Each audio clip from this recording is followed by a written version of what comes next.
శ్రీ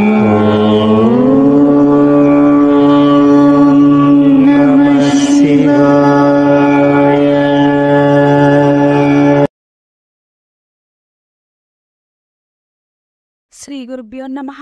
శ్రీమాత్రే నమః. ఈరోజు మనము పూర్వం జరిగిన ఒక అత్త ముగ్గురు కోడళ్ల కథను తెలుసుకుందాము. ఇది కర్మ సిద్ధాంతానికి సంబంధించిన కథ. ఏ కర్మ ఫలితం వలన ముగ్గురు కోడళ్ళు కుక్కలుగా మారిపోయారో మనం ఈ కథలో తెలుసుకుందాము. కథని పూర్తిగా వినండి. వీడియోని లైక్ చేయండి. దయచేసి కథలోని ముఖ్య ఉద్దేశాన్ని మాత్రమే గ్రహించండి. పూర్వము ఒక ఊరిలో ఒక వృద్ధ మహిళ ఉండేది. ఆమెకు ముగ్గురు కుమారులు. వారందరికీ కూడా వివాహం జరిగిపోయింది. ఆ ఇంట్లో ఆమె తన ముగ్గురు కొడుకులు, ముగ్గురు కోడళ్ళు ఉండేవారు. ఆ వృద్ధురాలు మంచి దైవ భక్తి కలిగినది. ప్రతిరోజు కూడా పూజలు, వ్రతాలు చేస్తూ ఉండేది. అంతేకాదు, కార్తీక మాసంలో ఉదయం లేవగానే దగ్గరలో ఉన్న గంగానదికి వెళ్లి స్నానం చేసేది. దాన ధర్మాలు చేసేది. ఆమె ఎక్కువగా శ్రీ మహావిష్ణువుని, లక్ష్మీదేవిని పూజించేది. ఆమె భగవంతునికి నైవేద్యంగా పాలు, పెరుగు, తులసి ఆకులను పెట్టేది. ఆ ప్రసాదాన్ని అందరికీ కూడా పంచిపెట్టేది. ఆ ఊరు వాళ్ళు అందరూ కూడా ఆమెను చాలా గౌరవించేవారు. కాని ఆమె చేసే ఈ పనులు కోడళ్లకి అస్సలు నచ్చేవి కావు. ఆమెను ఒక పిచ్చిదానిలాగా భావించి ఆమె ఇచ్చే ప్రసాదాలను కూడా వారు స్వీకరించేవారు కాదు. ఆమెను ఎప్పుడూ కూడా ఏదో ఒక మాటలను అంటూ చిన్న చూపు చూసేవారు. ఆ వృద్ధురాలు భర్త మరణించి చాలా కాలం గడిచిపోయింది. ఆమె ముగ్గురు కుమారులు కూడా వారి భార్యలు ఏది చెప్తే అదే చేసేవారు. ఇక వృద్ధురాలు ఎవరు ఏమన్నా కూడా తన బాధనంతా కూడా తనలోనే భరిస్తూ తన పనిని తాను చేసుకుంటూ ఉండేది. ఒక రోజున ఆ ముగ్గురు కోడళ్ళు కూడా ఆలోచిస్తున్నారు. మా అత్త ఎల్లప్పుడూ కూడా పూజలు, వ్రతాలు అంటూ ప్రసాదాలు చేసి అందరికీ పంచిపెడుతుంది. పైగా పండితులను పిలిచి దానాలను చేస్తూ మొత్తం ధనమంతా వృధాగా ఖర్చు పెట్టేస్తుంది. ఈమె మరణిస్తే బావుండు, కనీసము ఈమె చేసే ఖర్చులైనా మనకి మిగిలేవి. మనకి ఈవిడ పెద్ద తలనొప్పిగా తయారైంది అంటూ తిట్టుకుంటున్నారు. ఆ వృద్ధురాలు తన కొడుకులను చిన్నప్పటి నుండి కూడా ఎంతో ప్రేమగా పెంచుకుంది. ఆమె ఇప్పుడు అవసరం ఉన్నప్పుడు ఆమెకిప్పుడు వాళ్ళ అవసరం వచ్చింది. కాని వాళ్ళు ఆమెపై ప్రేమను చూపించడం లేదు. ఆమెతో వాళ్ళు సరిగ్గా మాటలు కూడా మాట్లాడేవారు కాదు.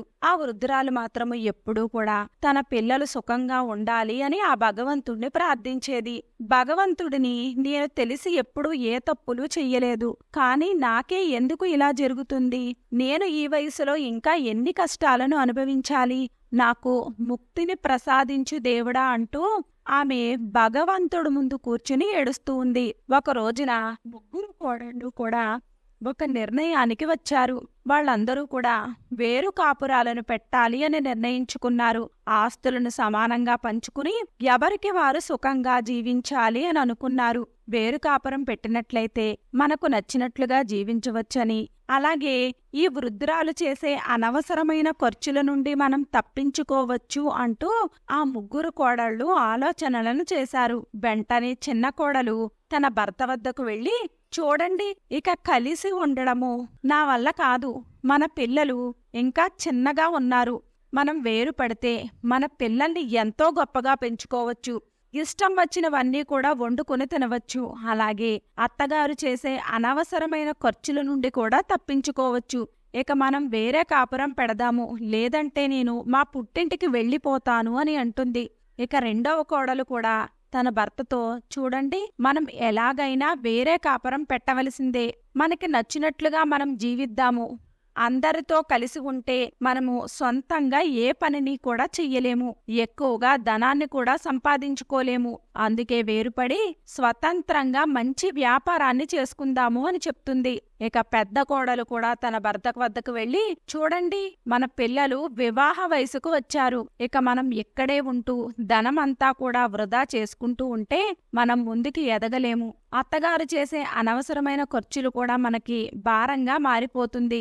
అందుకే మనం వేరు కాపురం పెడదాము అని అంటుంది. ఇలా ముగ్గురు కోడళ్ళు కూడా వారి భర్తలకు అన్ని విధాలుగాను కూడా చెప్పి ముగ్గురిని కూడా ఒప్పించారు.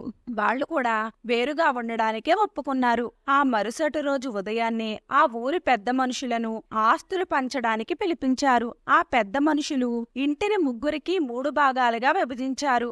ఇంటి వెనకాల ఉన్న ఒక చిన్న గదిని వృద్ధురాలికి పంచి ఇచ్చారు. ఇంట్లోని వస్తువులను కూడా 4 భాగాలుగా పంచుతూ ఉన్నారు. వృద్ధురాలు ఒక్కతే ఉంటుంది కాబట్టి ఆమెకు తక్కువ భాగము, అలాగే తక్కువ వస్తువులను ఇవ్వడం జరిగింది. అప్పుడు ఆ పెద్ద మనుషులు ఆ వృద్ధురాలని ఎవరు చూసుకుంటారో వారికి ఈ 4వ భాగం వస్తుంది అని అంటారు. అప్పుడు చిన్న కోడలు, మా అత్తగారిని నేనైతే నా దగ్గర ఉంచుకోలేను, ఆమె చాలా ఖర్చు చేస్తుంది, అన్నీ కూడా అనవసరమైన ఖర్చులే చేస్తుంది, నాకు చిన్న పిల్లలు ఉన్నారు, ఆమెను పోషించేంత ధనం మా వద్ద లేదు అని అంటుంది. అప్పుడు రెండవ కోడలు కూడా నేను కూడా మా అత్తగారిని నా వద్ద ఉంచుకోలేను అని అంటుంది. ఇక పెద్ద కోడలు కూడా ఆమెను తన వద్ద ఉంచుకోవడానికి ఒప్పుకోలేదు. ముగ్గురు కుమారులు కూడా ఇదంతా చూస్తూ ఉన్నారు, కానీ ఏమీ మాట్లాడకుండా మౌనంగా ఉండిపోయారు. ఇక ఆ వృద్ధురాలు అందరూ ఉన్న ఒంటరిగానే మిగిలిపోయింది. ఇక ఆ ఊరి పెద్ద మనుషులు ఆమెను ఒంటరిగానే ఉండమని చెప్పి అక్కడ నుండి వెళ్ళిపోయారు. ఇక ముగ్గురు కోడళ్ళు కూడా ఎంతో సంతోషంగా వారి వారి భాగాలలో వారికి కేటాయించిన వస్తువులను పెట్టుకుని సంతోషపడిపోతూ ఉన్నారు. ఇక ఆ వృద్ధురాలు ఒంటరిగా ఇంటి వెనకాల ఉన్న గదిలో ఉంటూ ఆ చిన్న గదిలోనే ఆ భగవంతుణ్ణి పూజిస్తూ ఉండేది. ఇక రోజులు గడిచిపోతున్నాయి. ఆ వృద్ధురాలికి భోజనం కూడా సరిగ్గా ఉండేది కాదు. ఇంట్లో ఉన్న సరుకులన్నీ అయిపోయాయి. అయినా కూడా ఆ భగవంతుణ్ణి పూజించడం మాత్రమూ ఆపలేదు. కేవలము ఇంటి ముందున్న తులసి ఆకులతో ఉసిరికాయలతో నైవేద్యాన్ని సమర్పించి ఆ నైవేద్యాన్ని చుట్టుపక్కల వారికి పంచిపెట్టేది. కొడుకులు కోడళ్ళు ఎవ్వరూ కూడా ఆమెతో మాట్లాడేవారు కాదు. అప్పుడు ఆ వృద్ధురాలు, ఓ భగవంతుడా, నాకే ఎందుకు ఇన్ని కష్టాలను చూపిస్తున్నావు? నాకు ముక్తిని ప్రసాదించు, నాకు బ్రతకాలని లేదు, అలాగే నా కొడుకులకు మంచి దారిని చూపించు అంటూ ప్రతిరోజు కూడా వేడుకునేది. ఒక పూట తింటూ మరొక పూట ఉపవాసం ఉంటూనే రోజులు గడుపుతుంది. ఒకరోజు ఉదయాన్నే ఒక యువకుడు ఆ వృద్ధురాలి ఇంటి ముందుకు వచ్చి నిలబడ్డాడు. ఆ యువకునిలో ఏదో ఒక గొప్ప తేజస్సు ఉంది. నాయనా, నువ్వు ఎవరు అంటూ అడుగుతుంది. ఆ వృద్ధురాలు అప్పుడా యువకుడు, అమ్మా, నన్ను గుర్తుపట్టలేదా? నేను నీకు కావలసిన వాడిని. నేను నీ తమ్ముడు కొడుకుని. నువ్వు మా ఇంటికి వచ్చి చాలా సంవత్సరాలైంది కదా, అందుకే నన్ను గుర్తించడం లేదు. నా పేరు మహావీర్. నా తండ్రి నీ గురించి విని నీకు సహాయం చెయ్యడానికే నన్ను ఇక్కడికి పంపించాడు అని చెప్తాడు. అతన్ని చూసి ఆమె ఆశ్చర్యపోయింది. నాయనా, నిజమా? నువ్వు నా తమ్ముడు కొడుకువా? నిజంగా నువ్వు నాకు సహాయం చెయ్యడానికి వచ్చావా అని అతన్ని పట్టుకుని బోరుని ఏడుస్తుంది. అతడిని లోపలికి పిలిచి నీళ్లు ఇస్తుంది. అప్పుడు ఆ యువకుడు తన వెంట తెచ్చిన వంట సామాగ్రి, అలాగే పూజా సామాగ్రి, ఇప్పుడు తినడానికి మంచి ఆహారం కూడా సంచిలో నుంచి తీసి ఇచ్చాడు. అమ్మా, ఇవన్నీ కూడా నేను నీకోసమే ఇక్కడికి తీసుకుని వచ్చాను. ఇక నువ్వు ఇప్పటి నుండి ఏమీ బాధపడకు. నేను నీకు ప్రతిరోజు కూడా భోజనం సామాగ్రిని తెచ్చి ఇస్తాను అని అంటాడు. అప్పుడు ఆ వృద్ధురాలు, నాయనా, నీకు చాలా ధన్యవాదాలు. నిన్ను ఆ దేవుడు చల్లగా చూస్తాడు. నీకోసం నేను తప్పకుండా భగవంతుణ్ణి ప్రార్థిస్తాను అని అంటుంది. ఇక ఆ యువకుడు ఆమెకు నమస్కరించి అక్కడ నుండి వెళ్ళిపోయాడు. ఇక వృద్ధురాలు ఆ భగవంతునికి ధన్యవాదాలు చెబుతూ, దేవుడా, నువ్వు నా ప్రార్థనలను అన్నింటినీ కూడా విన్నావు. నా ఆకలి తీర్చే మార్గాన్ని చూపించావు. నిన్ను నమ్ముకున్న వారికి ఎప్పుడూ కూడా అన్యాయం చెయ్యవు అని నిరూపించుకున్నావు. ఇక అప్పటి నుండి ఆమెకు ప్రతిరోజు కూడా మంచి మంచి భోజనం లభిస్తుంది. ఆమె ముందు కంటే కూడా ఎక్కువగా పూజలు చేస్తుంది, ప్రసాదాలను పంచిపెడుతుంది, పండితులను పిలిచి ముందు కన్నా కూడా ఎక్కువగా దానాలను చేస్తుంది. ఇదంతా చూస్తున్న ముగ్గురు కోడళ్లకు కూడా ఆమెను చూసి ఈర్ష్య కలిగింది. వారు ఆలోచిస్తున్నారు, అసలు ఈమె ఎంత భోజనము ఎంత ధనము ఎక్కడి నుండి తీసుకుని వస్తుంది? ఆమె వద్ద సంపాదించేవారు కూడా ఎవ్వరూ లేరు. ఆమె ఎంత సంతోషంగా ఎలా ఉంటుంది? ముందు కన్నా ఇప్పుడే మంచి మంచి ప్రసాదాలను చేసి అందరికీ పంచిపెడుతుంది. ఇంతకు ముందు కన్నా ఎక్కువగా దాన ధర్మాలను చేస్తుంది. ఇదంతా చూసి వాళ్ళకి లోపల కోపము, ఈర్ష్య కలుగుతున్నాయి. మనం మన అత్తని ఒంటరిగా వదిలేస్తే ఆకలితో చనిపోతుంది అని అనుకున్నాము. కానీ ఆమె ముందు కన్నా ఇప్పుడే ఆరోగ్యంగా ఉన్నట్లుగా ఉంది.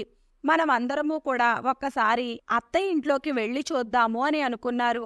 ఆ మరుసటి రోజు ఉదయాన్నే ఆ వృద్ధురాలు తీర్థయాత్రల కోసము బయటకు వెళ్లిపోయింది. అదే అదునుగా భావించి ముగ్గురు కోడళ్ళు కూడా వృద్ధురాలి ఇంట్లోనికి ప్రవేశించారు. అక్కడ ఉన్న వాటిని చూసి వాళ్ళు ఆశ్చర్యపోయారు. అక్కడ అన్ని రకాల వస్తువులు, ఆహార పదార్థాలు సంచులు సంచులుగా నిండి ఉన్నాయి. అప్పుడు ఆ ముగ్గురు ఇలా అనుకుంటున్నారు, మన అత్త చాలా తెలివైనది. మనం ఆమె ఆకలితో చనిపోతుంది అని అనుకున్నాము. కానీ ఇప్పుడు చూస్తే ఆమె ఇంట్లో కుప్పలు కుప్పలుగా ధాన్యము నిలవలు ఉన్నాయి. ఈమె ఏ పని చెయ్యదు కదా, మరి ఇవన్నీ ఆమెకు ఎలా లభించాయి? ఇవన్నీ కూడా మనం ఇంట్లో లేనప్పుడు మన వద్ద దొంగతనం చేసి ఉంటుంది. దొంగతనం చేసి కూడా ఏమీ తెలియనట్లుగా అందరి ముందు నటిస్తుంది. మనం ఇలాగే ఈమెను వదిలేస్తే మన వద్దనున్న అన్నింటినీ కూడా దొంగతనం చేస్తుంది. ఆమెకు మనము సరి అయిన గుణపాఠం చెప్పాలి అని అనుకున్నారు. అప్పుడు ముగ్గురు కోడళ్ళు కూడా అన్ని వస్తువులను కూడా సంచులలోకి నింపుకొని వాళ్ళింట్లోనికి తీసుకుని వెళ్లిపోయారు. ఆహార పదార్థాలన్నింటినీ కూడా ఎత్తుకుని పోయారు. ఆ ఇంట్లో వారికి తులసి ఆకులు కనిపించాయి. ఆ తులసి ఆకులను ఆ వృద్ధురాలు నైవేద్యం పెట్టి దానినే ప్రసాదంగా అందరికీ పంచేది. వాటిని చూడగానే వారికి విపరీతమైన కోపం వచ్చింది. ఈ పూజలు, వ్రతాలు, ప్రసాదాలు, దానాలు చేసి ఇన్ని రోజులు మన ధనమంతా కూడా వృధా చేసింది అంటూ ఆ తులసి ఆకులను అలాగే ఆమె పూజ చేసుకునే సామాగ్రిని అంతా కూడా తీసుకుని వెళ్లి ఇంటి ముందున్న బావిలో పడేస్తారు. అలా అన్నింటినీ వాళ్ళ ఇంట్లోనికి సర్దుకున్నారు. ఇక సాయంత్రం అయింది. అప్పుడే ఒక విచిత్రమైన సంఘటన జరిగింది.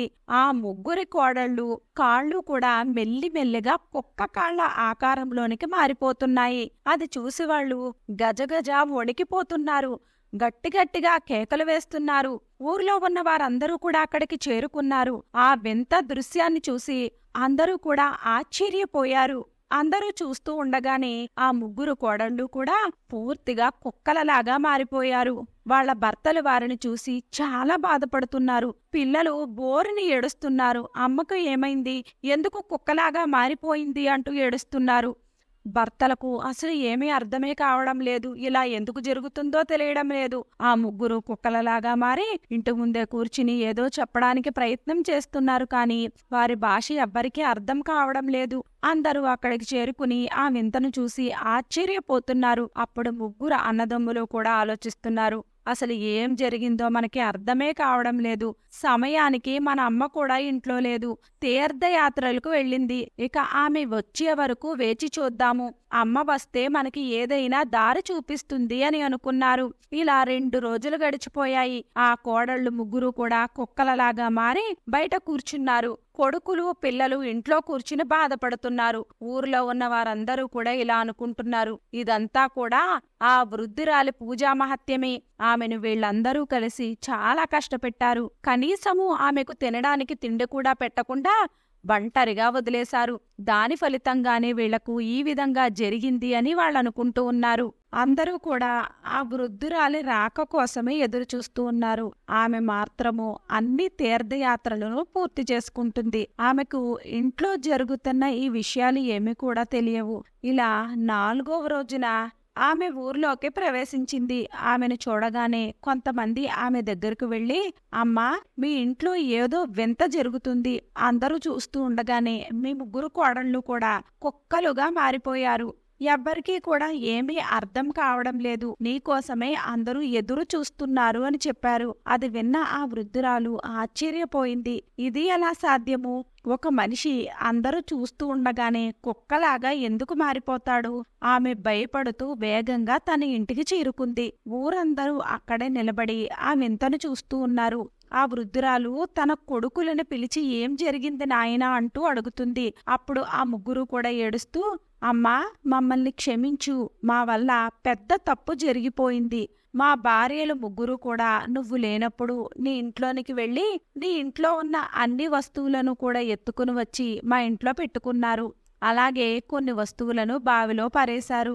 అలా జరిగిన కొద్దిసేపట్లోనే ఆ ముగ్గురు కూడా ఇలా కుక్కలలాగా మారిపోయారు. వాళ్ళను మళ్ళీ మనుషులుగా ఎలా మార్చాలో, అసలు వాళ్ళు మళ్ళీ మామూలుగా అవుతారో లేదో అని మాకు చాలా భయంగా ఉంది అంటూ ఏడుస్తున్నారు. అప్పుడు ఆ వృద్ధురాలు, నాయనా మీరు భయపడకండి, ఆ భగవంతుడు ఏం చేసినా కూడా మంచికే చేస్తాడు అంటూ ఆ భగవంతుణ్ణి ప్రార్థించింది. నాయనా, గంగా నది ఒడ్డున ఒక సాధువు ఉంటాడు. ఆయన చాలా గొప్పవాడు, గొప్ప తపశ్శక్తి కలవాడు.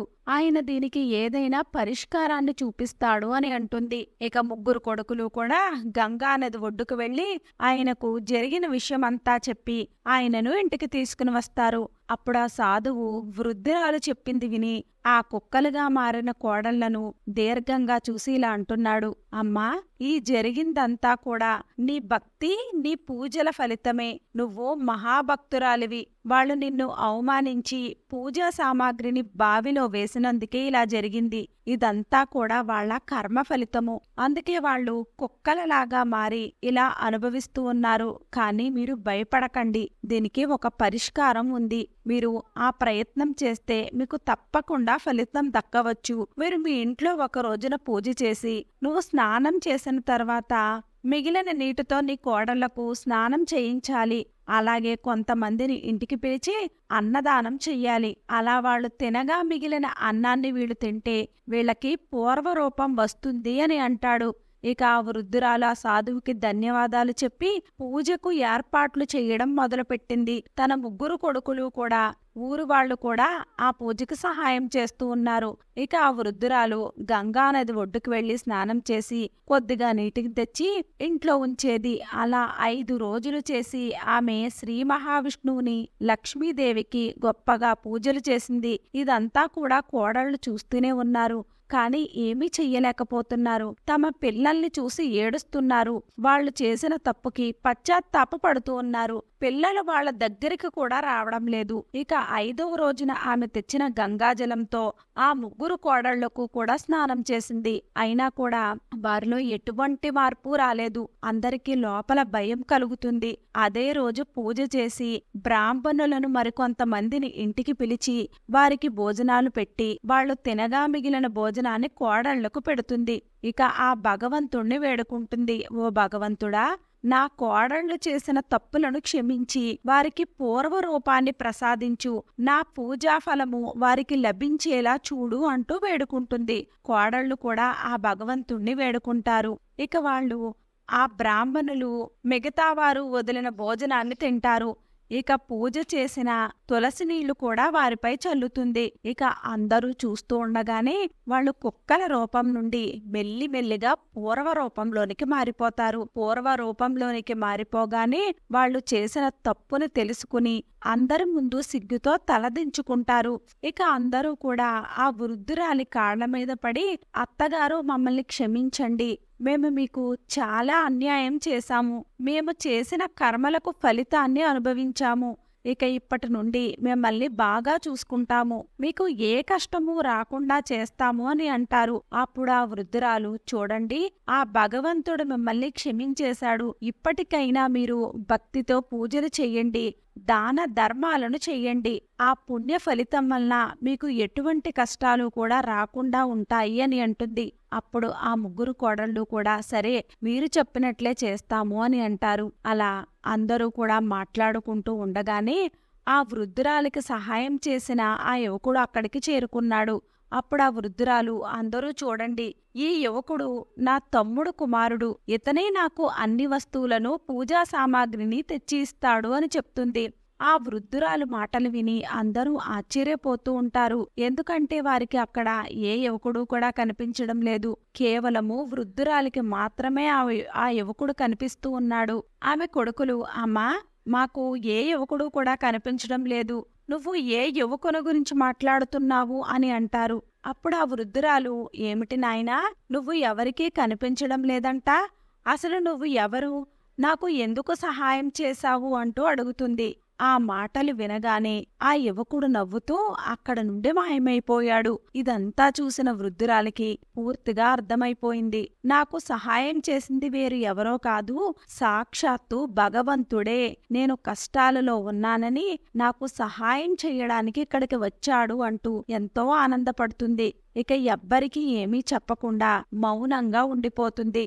ఇక అప్పటి నుండి అందరూ కలిసే ఉంటున్నారు. పూజలు వ్రతాలు చేస్తూ ఉన్నారు. అత్తగారిని చాలా జాగ్రత్తగా చూసుకుంటూ ఉన్నారు. దానాలు ధర్మాలు చేస్తున్నారు. అందరూ సుఖ సంతోషాలతో జీవిస్తున్నారు. వీడియో నచ్చినట్లయితే లైక్ చేయండి. వీడియో నచ్చినట్లయితే మన విరాట్ మంత్ర ఛానల్ని లైక్ చేయండి, షేర్ చేయండి, సబ్స్క్రైబ్ చేసుకోండి. వీడియో నచ్చినట్లయితే కామెంట్ బాక్స్లో జై శ్రీరామ్ అని తప్పక కామెంట్ చేయండి.